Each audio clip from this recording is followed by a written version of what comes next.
Hello friends, எல்லோரும் எப்படி இருக்கீங்க? கண்டிப்பாக நல்லா இருப்பீங்க நம்புகிறேன். இதில் நம்ம என்ன பேச போகிறோம்னு பார்த்தீங்கன்னா, இந்த வாரத்துக்கான நாமினேஷன் ப்ராசஸ் தான். இது ஆக்சுவலி மண்டே எபிசோட் தான். நான் ஆல்ரெடி சொல்லியிருப்பேன், நாங்கள் ட்ராவலில் இருந்ததுனால கொஞ்சம் வீடியோஸ்லாம் கொஞ்சம் லேட்டாக தான் வரும் அப்படின்னு. ஸோ இந்த வாரத்துக்கான நாமினேஷன் பற்றி இந்த வீடியோவில் பேசலாம். அதுக்கு முன்னாடி நம்ம சேனலுக்கு ஃபஸ்ட் டைம் வரவங்க சப்ஸ்கிரைப் பண்ணிக்கோங்க. உங்களுக்கு வீடியோஸ் பிடிச்சிருந்தா லைக் பண்ணுங்கள், உங்களுக்கு பிடிச்சவங்களுக்கு ஷேர் பண்ணுங்கள். ஓகேங்களா? இப்போ வந்து மண்டே எபிசோடில் பார்த்தீங்கன்னா ஸ்டார்டிங்கே வந்து ஒரு 2 குரூப்பாக பிரிஞ்சிருக்காங்க. இப்போது ஆக்சுவலி பார்த்தீங்கன்னா என்ன சொல்கிறது, அவங்க லாங்குவேஜில் சொல்லணுன்னா லாஸ்ட் பெஞ்ச் ஸ்டூடெண்ட்ஸ் ஒரு குரூப்பாகவும் ஃபஸ்ட் பெஞ்ச் ஸ்டூடெண்ட்ஸ் ஒரு குரூப்பாகவும் பிரிஞ்சிருக்க மாதிரி இருக்குது. இது லாஸ்ட் பெஞ்ச் ஸ்டூடெண்ட்ஸ்னும் சொல்லலாம், இல்லை ஃபெயில் ஆன ஸ்டூடெண்ட்ஸில் ஒரு குரூப்பாக இருப்பாங்கன்னு சொல்லுவாங்க, அப்படியே சொல்லலாம். இது நான் சொல்லலைங்க, உள்ளே இருக்க கண்டஸ்டன்ஸு அவங்களுக்குள்ளே இப்படி தான் கலாய்ச்சிட்டு இருக்காங்க. இதில் எப்படின்னு பார்த்தீங்கன்னா வந்து இதில் யாரெல்லாம் எந்த குரூப் அப்படின்னு பார்த்தீங்கன்னா நம்மளுக்கே ஆப்வியஸாக தெரியும். என்ன சொல்கிறது, டாப் கண்டஸ்டன்ஸ்ன்னு சொல்கிற 4 பேர் ஒரு குரூப்பாக இருக்காங்க. அதாவது தீபக்கு, அதாவது முத்து, மஞ்சரி, தீபக், ஜாக்லின், அப்புறம் ரயான் வந்து சம்டைம்ஸ் அங்கேயும் இருப்பார், சம்டைம்ஸ் இங்கேயும் இருப்பார்.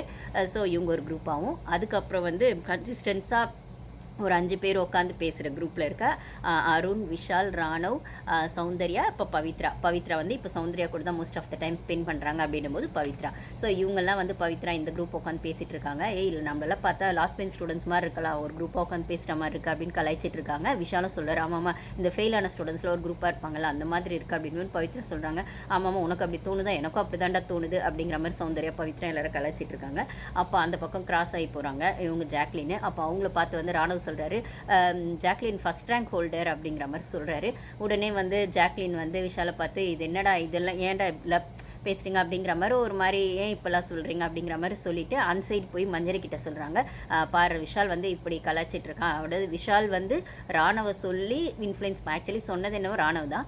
பட் ஆனால் அவங்க பேசிகிட்டு இருக்கிறத தான் ராணவ் அந்த இடத்துல ஓப்பனாக சொல்கிறதுனால விஷாலோட இன்ஃப்ளூயன்ஸில் ராணவ் இருக்காருன்னா ஆப்வியஸாக அதுதான் உண்மை.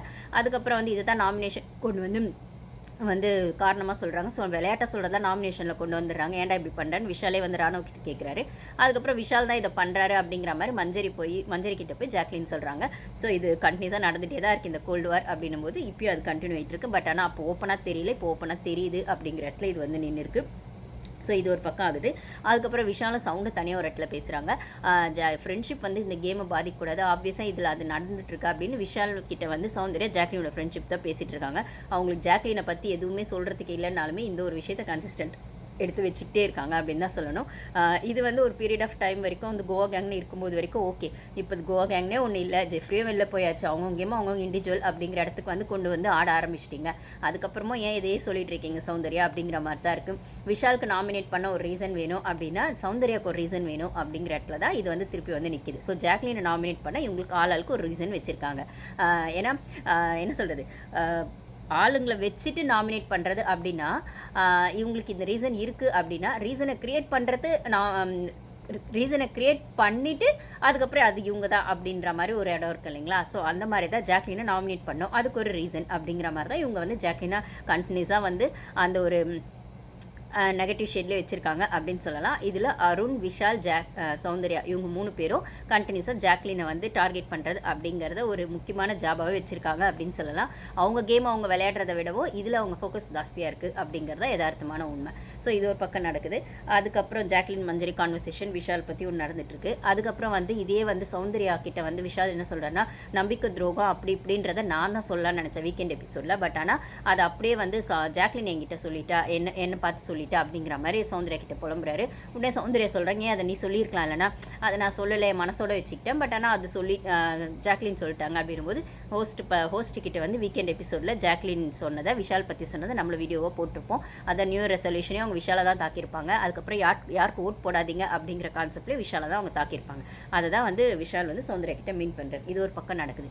அதுக்கப்புறம் நாமினேஷன் ப்ராசஸ் பார்த்திங்கன்னா இந்த வாட்டி வந்து ஸ்பெசிஃபிக்காக நாமினேஷன் ப்ராசஸில் பிக் பாஸ் வந்து என்ன சொல்கிறாருன்னா, the game is white open அப்படிங்கிற மாதிரி தான் ஆரம்பிக்கிறாரு. அதாவது இன்னும் கப்பு யாருக்குன்னு டிசைட் ஆகலை, இப்போ கூட அது மாறுறதுக்கான வாய்ப்பு இருக்குது, அவங்கவுங்க கேம் அவங்க ஆடுங்கன்னு. ஆனால் ஆல்மோஸ்ட் 90% கன்ஃபார்ம் ஆயிடுச்சு பிக் பாஸ். நீங்கள் வந்து எதுக்கு இப்படி உருட்டிட்டு இருக்கீங்கன்னு தெரியல. இப்போ நீங்கள் உருட்டினாதான் இந்த கேம் ஓடோ அப்படிங்கிற லெவலில் வந்துருச்சான்னு தெரில. ஏன்னா இந்த சீசன் ரொம்பவே போரு, ஸ்பான்சர்ஸும் கம்மி அப்படின்னும் போது நியூ இயர் செலிப்ரேஷன்லேயும் நம்மளால் பார்க்க முடியும். போன வருஷம் போன வருஷம் நியூ இயர் ஈவ் ஆகட்டும், நியூ இயர் செலிப்ரேஷன் ஆகட்டும் வேறு லெவலில் இருந்தது. பட் ஆனால் இந்த வாட்டி நியூ இயர் ஈவும் பெருசாக இல்லை. நியூ இயர் டின்னர் மட்டும்தான் ஆர்கனைஸ் பண்ணியிருக்காங்க. அதுவும் ரொம்ப சிம்பிளாக தான் இருந்தது போல் போன வருஷத்தை கம்பேரிட்டிவ்லி போன வருஷம் கம்பேர் பண்ணும்போது. அப்படிங்கிற பட்சத்தில் இந்த சீசனில் நிறைய பிக் பாஸே உருட்டினாரு அப்படின்னு தான் சொல்லணும். அது முத்துவை திட்டினதாகட்டும், முத்துக்கு பனிஷ்மெண்ட் கொடுத்ததாகட்டும், அதுக்கப்புறம் இப்பயுமே வந்து என்ன சொல்கிறது, இன்னுமே அந்த கேம் ஓப்பனாக தான் இருக்குன்னு 13th வீக்கில் வந்து நீங்கள் சொல்கிறது இதெல்லாம் வந்து ஏதோ ஒரு 8th 9th வீக்கில் கேம் சேஞ்ச் ஆகும். சீசன் அது நடந்திருக்கு. இந்த சீசனில் ஸ்டார்டிங்லேருந்து நீங்களும் சேஞ்ச் பண்ண என்னென்னமோ ட்ரை பண்ணியிருக்கீங்க. பட் ஆனால் அந்த சேஞ்ச் வரவே இல்லை. டைட்டில் வின்னர் முத்து தான் அப்படிங்கிறது ஒத்துக்கிட்டாலும் ஒத்துக்கலனாலும் அதுதான் உண்மை அப்படிங்கிற மாதிரி ஆயிடுது. எனக்குமே முத்து டைட்டில் வின்னரில் அந்தளவுக்கு வந்து என்ன சொல்கிறது, ஒரு இன்ட்ரெஸ்ட் இருக்கான்னு கேட்டால் பெருசாக இல்லை. பட் ஆனால் இத்தனை சீசன் கம்பேர் பண்ணும்போது முத்தோட கேம் பெருசாக சொல்கிற மாதிரி இல்லைனாலுமே, ஆனால் அந்த கேமுக்கு ஈக்குவல் டஃப் கொடுக்க உள்ள ஆள் இல்லைங்கிறத நம்ம ஃபஸ்ட்லேருந்து சொல்லிட்டுருக்கோம். ஸோ அப்படி டஃப் கொடுக்க வந்தவங்களே நிறைய கேர்ள்ஸ், மேபி தர்ஷிகா வந்து அந்த 200% ஸ்ட்ராட்டஜி கொடுத்துருந்தா அவங்க டஃப் கொடுத்துருக்கலாம்.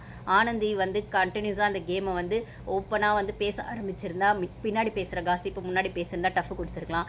இப்போ மஞ்சரியும் ஜாக்லினும் டஃப் கொடுத்தாலுமே ஏதோ ஒரு இடத்துல முத்துக்கு முட்டு கொடுத்துக்கிட்டு தான் மஞ்சரியும் ஜாக்லினுமே இருக்காங்க. அப்படின்னும் போது ஸ்ட்ராங் கண்டஸ்டன்டான தீபக் வந்து அவர் ஸ்ட்ராங் கண்டஸ்டன்ட்னு வச்சாலுமே அவர் யார்கிட்டயாவது ஷோல்டரில் சாஞ்சிக்கிட்டு தான் இந்த கேம் ஆடிட்டுருக்காரு அப்படின்னு நான் சொல்லுவேன்.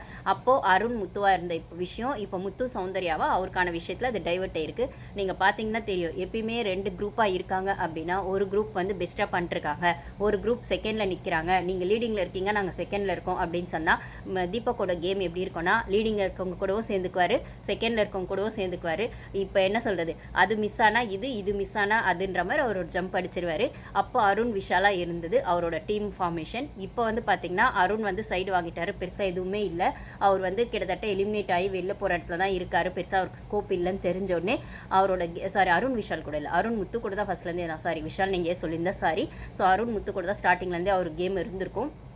இப்போ வந்து அருண் ஒரு இடத்துல சைடு வாங்கிட்டார். அவருக்கான ஸ்கோப் இல்லைன்னு தெரிஞ்சோடனே ஆப்வியஸாக முத்து சைட் ஸ்டாண்ட் எடுத்துருவார். ஆனால் இப்போ முத்து காம்படிஷனாக யார் இருக்காங்க டஃப் கொடுக்கறதுக்கு அப்படின்னு பார்த்தா சௌந்தர்யா ஃபேன்ஸும் சௌந்தர்யா பிஆரும் வெளியில் வச்சிட்ருக்கா. அந்த ஒரு விஷயங்கள் வந்து தீபக் நோட்டீஸ் பண்ணியிருப்பார், கண்டிப்பாக சென்ஸ் பண்ணியிருப்பார். சௌந்தர்யாவுக்கு ஒரு ஃபேன்ஸ் கூட்டம் இருக்குது, அவங்க எது பண்ணாலும் பண்ணலனாலுமே ஒரு ஃபேன் கூட்டம் வெளில இருக்குன்னு தெரிஞ்சதுக்கப்புறம் அவர் வந்து முத்து மஞ்சரி ஜாக்லின் கூட ஒரு பக்கம் ட்ராவல் பண்ணிட்டு இருந்தாலுமே சைடில் சௌந்தர்யா கூடவும் ட்ராவல் பண்ணிட்டு இருக்காரு அப்படிங்கிறது யதார்த்தமான உண்மை. இது நீங்கள் நோட்டீஸ் பண்ணிங்கன்னா தெரியும். ஆனால் முத்துக்கு பயம் கொடுக்குற வகையில் இல்லைனா ஹெல்த்தி காம்படிட்டர்னு சொல்ல முடியாது.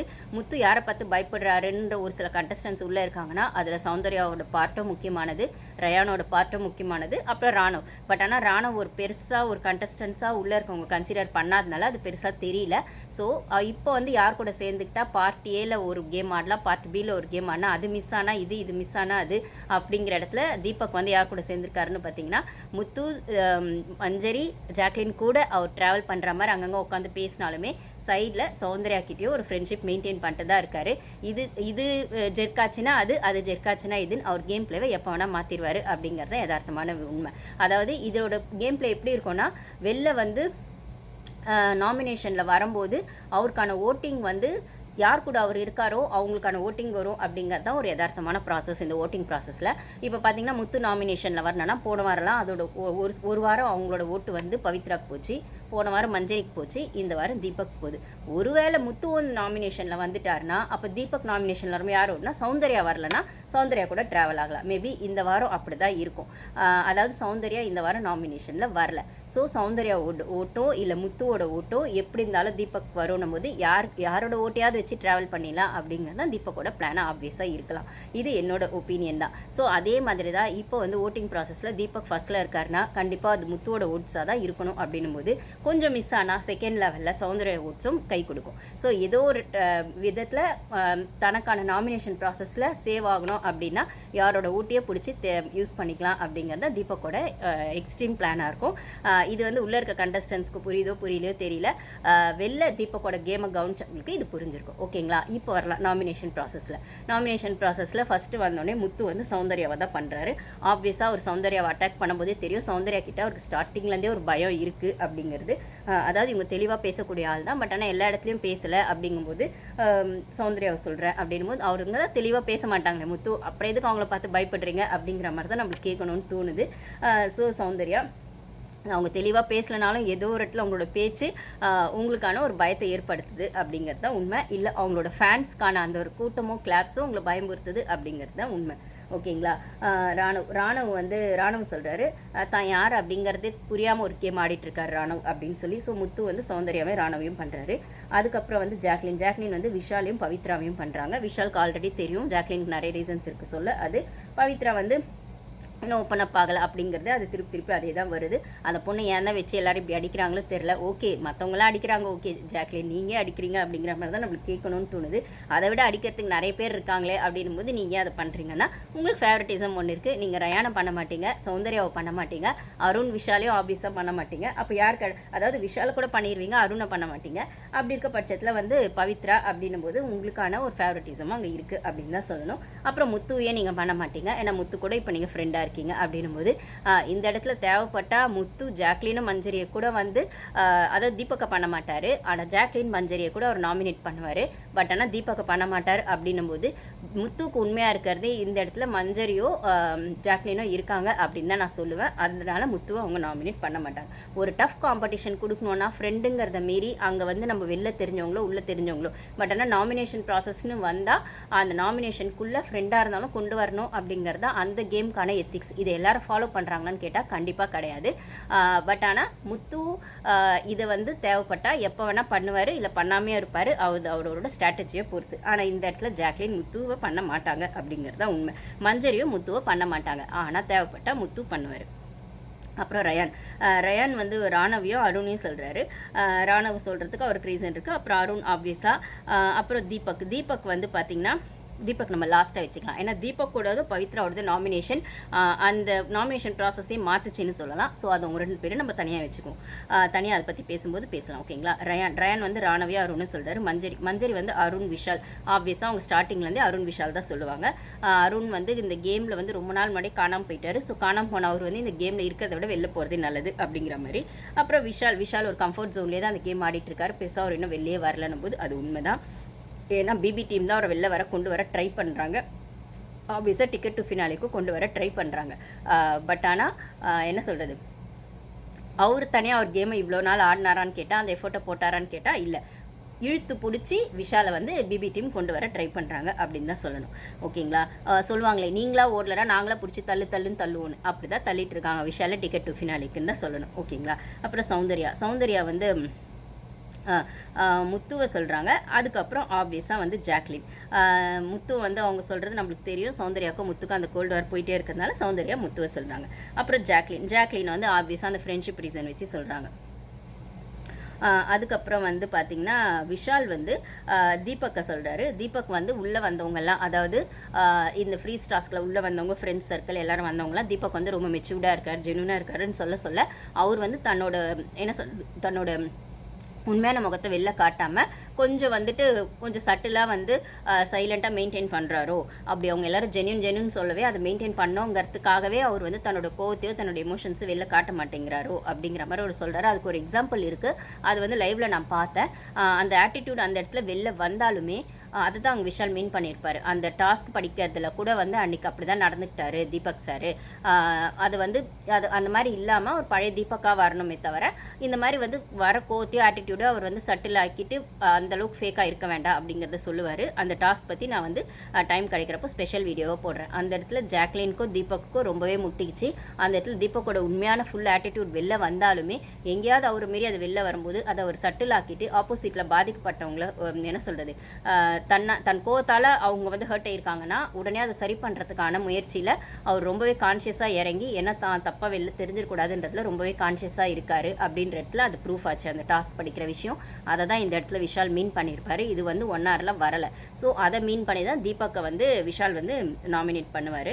ஸோ நீங்கள் வந்து ஃபேக்காக இருக்கீங்க ஏதோ ஒரு இடத்துல, இன்னும் நீங்கள் பழைய தீபக் மாதிரியே வாங்க, இப்போ ஜென்யூனாக இருக்கணுன்றதுக்காக திருப்பி நீங்கள் உங்கள் கோவத்தையோ உங்கள் இதையோ கண்ட்ரோல் பண்ணி வச்சுக்கிறீங்க அப்படிங்கிற மாதிரி ஒன்று சொல்லுவார். அதுக்கப்புறம் ஜாக்லினை வந்து நம்பிக்கை துரோகம் அப்படிங்கிற ஒரு பெரிய வார்த்தையை சொல்லி ஜாக்லினை நாமினேட் பண்ணுவாங்க. இது ஏன்னு பார்த்தா விஷாலோட கேப்டன்சியில் விஷால் வந்து வின் பண்ணிட்டாலுமே அந்த கேப்டன்சியில் முத்து வந்து ஜாக்லின் கூட ஒரு அலைன்ஸ் வச்சிருப்பாரு. அந்த அந்த வெயிட் எடுத்துகிட்டு போய் அந்த சைடு லிஃப்ட் பண்ணுறது தான் அந்த விஷாலோட கேப்டன்சியாக இருக்கும்.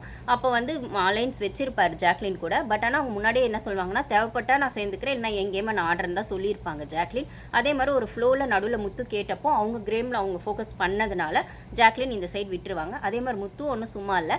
முத்துவும் தன்னை நம்பி அந்த இடத்துல ராணவும் மஞ்சரியும் இருக்காங்க அப்படின்னாலுமே தன்னோட ஸ்ட்ராட்டஜி அந்த இடத்துல கொண்டு வந்து ராணவே மஞ்சரி அந்த சைடு லிஃப்ட் பண்ணி எடுத்துகிட்டு போய் விடாமல் அப்படியே விட்டுருவார் அந்த கேமை. அப்போ மஞ்சரி கூட அதுக்கப்புறம் ஒரு கொஸ்டின் பண்ணுவாங்க, நீ வந்து 1000 தான் நீ ஜாக் கூட அலைன்ஸ் போட்டிருந்தாலும் அவ கேமை வாட ஆரம்பித்தோடனே உன்னை நம்பி நாங்கள் உன் கூட செட்டாக நிற்கிறோம்ல நானும் ராணவும், எங்களுக்கு நீ உண்மையாக இல்லாமல் அந்த கேமை ஏன் பாதிலேயே விட்டேன் மஞ்சரியும் கொஸ்டின் பண்ணுவாங்க. அது என்னோட ஸ்ட்ராட்டஜி, எனக்கு தோணுதை செஞ்சேன் அப்படின்னும் போது எல்லாருக்குமே அந்த கேம் ஆடும்போது கேம் ஆரம்பிக்கும் போது ஒரு ஃப்ளோ இருந்தாலும் அந்த கேம் போகிற ஃப்ளோவில் ஒன்று டக்குன்னு ஸ்ட்ராட்டஜி மாற்றுறதுக்கு எல்லாருக்குமே ரைட்ஸ் இருக்குது. இல்லை அந்த ஸ்ட்ராட்டஜி தான் அந்த கேமோட, அதாவது பிக் பாஸ் ஷோட முக்கியமான பார்ட் அப்படின்னும் போது இதை யார் எப்போ வேணால் எப்படி வேணால் மாற்றிக்கலாம் அப்படிங்கிறது அந்த கேமுக்கான எத்திக்ஸ் அப்படின்னு சொல்கிற இடத்துல முத்துக்கு மட்டும் இது பொருந்தாது, எல்லாருக்குமே பொருந்தும் அப்படின்னும் போது அது ஜாக்லின்கோ பொருந்தும். இப்போ ராணுவ வந்து இப்போ 2-3 நாளாக அந்த டாஸ்கில் இந்த டிடி டாஸ்கில் வந்து ராணுவ ஒரு குத்தம் வந்து சொல்லிகிட்டே இருக்காரு, முத்து ராணுவ சரியில்லை, அருண் சரியில்லை அப்படின்னு சொல்லிட்டு.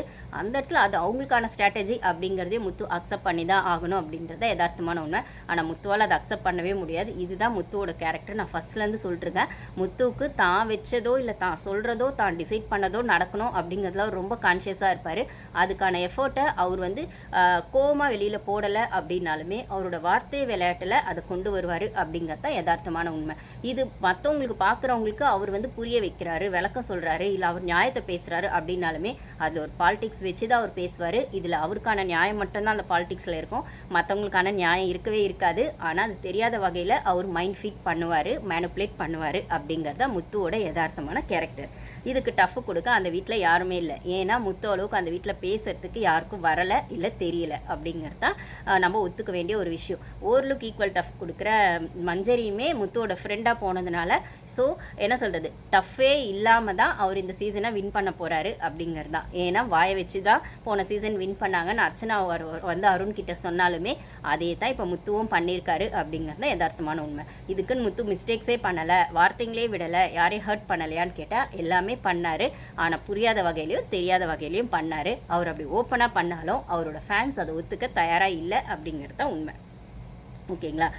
இதைத்தான் சௌந்தர்யா அப்பப்போ மீன் பண்ணிட்டே இருப்பாங்க. ஆனால் சௌந்தர்யாவுக்கு பேச வராது அப்படிங்கிறதுனால முத்துவோட விஷயத்தை ஸ்ட்ராங்காக அவங்களால எடுத்து வைக்க முடியல.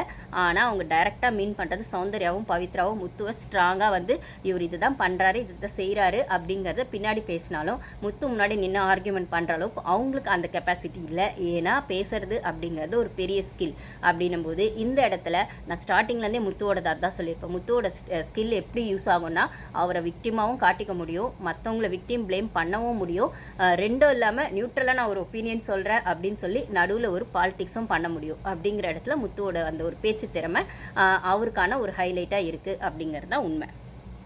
ஓகேங்களா? ஸோ வந்து விஷால் வந்து தீபக்கையும் ஜாக்லினையும் பண்ணுவார். அதுக்கப்புறம் அருண் வந்து மஞ்சரியை பண்ணுவார். மஞ்சரி வந்து பேசி வந்து அவங்களோட மிஸ்டேக்ஸை மாற்றிடுறாங்க செய்கிறாங்க அப்படின்னு. ஆனால் இந்த இடத்துல முத்துவை ஏன் அருண் பண்ணாமல் மஞ்சரியை பண்ணாங்க அப்படின்னும் போது முத்து ஆப்வியஸாக டைட்டில் வின்னர் அப்படிங்கிறது இவங்க எல்லாருக்குமே தெரிஞ்சிருக்கு போல். அதனால் வந்து பண்ணாலும் வேஸ்ட்டு அப்படின்ற இடத்துல அடுத்த பிளேஸ்க்காவது நம்ம காம்படேட் பண்ணுவோம், மஞ்சரியை வெளில தள்ளுவோம் அப்படிங்கிற மாதிரி பண்ணுறாங்களான்னு தெரியல.